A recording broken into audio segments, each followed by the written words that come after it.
Kumusta mga ka-idol? Pag-uusapan natin ngayon ang pinakasikat at pinakamagandang apo ni Pilita Corrales.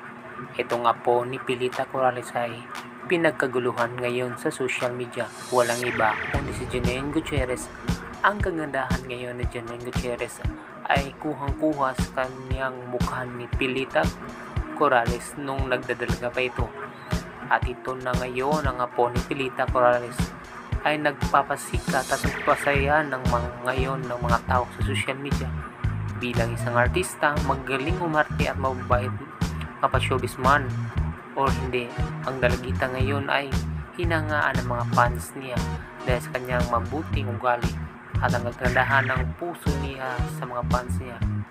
So yun lang po mga ka-showbiz update sa Binido TV.